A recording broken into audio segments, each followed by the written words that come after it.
Anyway you're gonna be, that's where I wanna be right now. Did I say that out loud? Put your hands up in the air, wave them like you care, and I'll be there. Anyway you're gonna be, that's where I wanna be right now. Did I say that? Oh yeah, we want him to be right here, right now at Robertson with Barenaked Ladies. Hello, and Dina. Grammy host with the most. I freaking love you. That like was your a lot of talent fun. knows no bounds. It was fun. And you made the show. You made the show. I made the show physically, just barely. Because you've been busy touring. Yes. And your brand new track, did I say that out loud, is actually dropping this Friday. Yes. Congratulations. You've been Thank you. crazy on tour. Yeah, I actually, the tour is still rolling. I play tonight in Kitchener and tomorrow in Kingston, Mississauga Friday. We're all over Southern Ontario right now. And you guys have been selling out, of course, all part of Grinning Streak. How excited are you to have this new single out? Very. You know, the response to the record has been really great here in Canada. And abroad. You're not going to say this, but I will. What you guys didn't see is we were on the carpet about 3.5 hours before we actually go live, and you're conducting a ton of interviews that never make it to air, just in case you need Phil when you go to air. I can't tell you how many people were like, it's Ed. Hey, I know you. Barenaked Ladies. Most and you would of always all, gloss over. The guys from Chicago, which Right? was so surprising to me. Because they're like, dude, we played together Dick Clark's Rockin' New Year's Eve. I have no memory of that, You're but like, the guys in Chicago remembered. You are such a superstar. Yeah, What it did was it feel fun. like being on the flip side and meeting your idols? I mean, okay, let's start with Pharrell. The best, everybody was commenting about his hat. They said he, you know, it's, what's the restaurant? Argo restaurant? Arby's. Arby's. Argo's our football team. And then Arby's it was actually, Smokey the restaurant Bear. actually tweeted, hey, Pharrell, can we have our hat back? People were referencing Smokey the Bear. Yeah. And when you were talking to him about it, I guess it was, you know, we were That's really the first high. thing I thought. He looked like a Mountie. But we were one of the first ones to interview him, and so that was the first feedback he was getting. And here's, like, you be think the he judge. was How did shocked. Pharrell take it? Oh my gosh, an honor to meet you. Dina. Pharrell, say hello to Canada. Hello, Canada. I gotta say, I think your look may be styled a bit after the Canadian Mounties tonight. Okay. You look like old school Canadian law enforcement tonight. Well, thank you.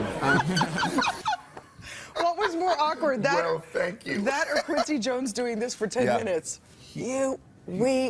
I know you. Yeah, we'd live for awkward. Then there was Dave Grohl. You put it out to the universe at the beginning of the show. You We know never what? knew. Would we get him? You wish for good things, and sometimes those things happen. Sometimes Grammy miracles happen. I wanted my Give me a full frontal. The I love you bromance. so much. I can't believe he put it out to the universe and it happened. It's a Grammy It's the miracle. only reason I came tonight was to hug really Dave is. Grohl. It was a gromance in the making. So did he live up to your expectations? He's such a sweetheart. I've met Dave a bunch of times, and he's always super nice to me. And yeah, he's a great guy. My line of the night, I don't know if we have it, is what you said. Do you remember what you said to Ringo Starr? Like, where do you come up with this stuff? Did you think about what you would say to people beforehand? No, not at all. You As evidenced by some of the things I said to people. You said, it was so poetic. The Beatles are to music what the alphabet is to the English language. And I Well, was it's like, true. There's everybody's influenced by the Beatles. You cannot escape their reach. You know, even if you say, well, no, I grew up listening to Nine Inch Nails. Well, Nine Inch Nails grew up listening to the Beatles. Mm-hmm. You know, they really did affect everybody. So who was your fave? Is it still Dave? Dave, of course, was a huge highlight. But growing up as a fan of singer-songwriters, I was really excited to meet like Merle Willie Nelson. Haggard and Willie Nelson and Chris Christopherson. Those guys were really I think cool we have for a me. clip. I think they'll try and cue that up for us. Ed. My There's gosh, so many. look at all this legendariness in one This is a small whole lot of panel. legendary. Willie, Legendariness. you've written more songs that I wish I'd written than anyone on the planet. So it's a pleasure to have you standing here. Except for this guy right here. It's hard to pick. It's hard to pick favorites. I agree with you. In the all-out battle of the legendary country stars, who wins in the cage match? The one who don't get in there.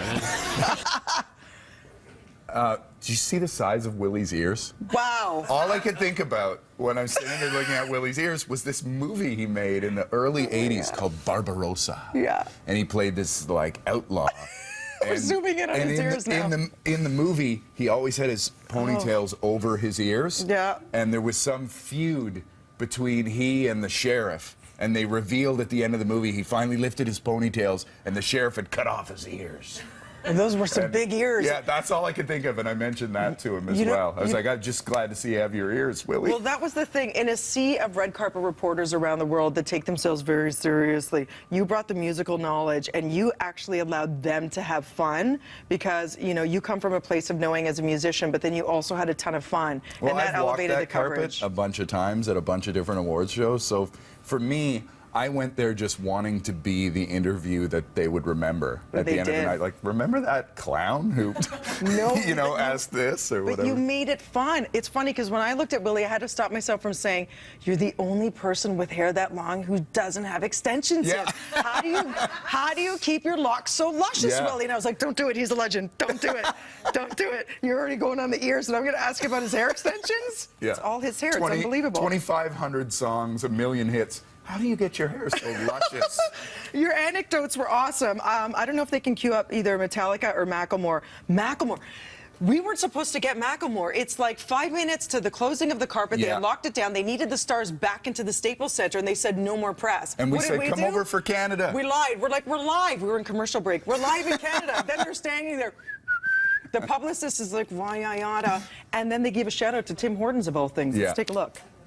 To have Madonna and Queen Latifah is an honor to have two legends on stage with us, and we're very excited.